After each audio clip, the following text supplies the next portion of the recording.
ایک عورت اگر محفل کے پاس سے پرفیوم لگا کر گزرتی ہے تو نبی پاک صلی اللہ علیہ وسلم نے فرمایا کہ وہ عورت ایسی ہے جیسے اس نے زنا کی ہے، زانی عورت ہے۔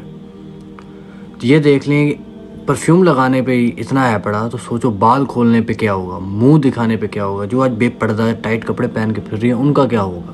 یہ تو وہ بات ہوگی کہ ماں باپ کو اف تک نہیں کہنا، مار لو پیٹ لو جو کرنا ہے کر لو، بٹ اف تک نہیں کہنا۔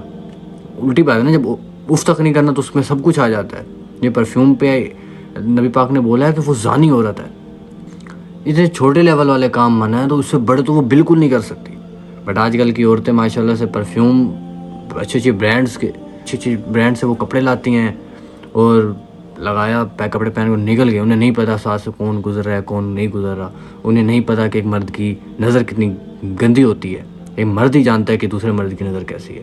اس لیے تو ایک مرد ہی غیرت والا ہوتا ہے کہ اپنی بیٹی، بیوی، ماں اور بہن کو وہ منع کرتا ہے، اس میں ہی غیرت ہوتی ہے۔ کیونکہ عورتوں کو اگر آزادی دے دی جائے تو ماشاءاللہ سے وہ کیا کیا کرتے ہیں، آپ عورت مارچ میں اور آج کل کی عورتوں میں دیکھ ہی رہے ہیں۔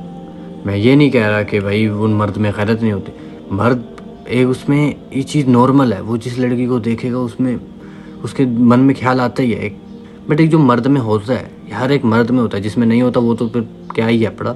بٹ ایک مرد اور عورت پہ کیا فرض ہے، اگر دنیا کے سارے مرد اندھے ہو جائیں نا، سارے مرد اندھے ہو جائیں، پھر بھی عورت کو چاہیے کہ وہ پردہ کر کے نکلے۔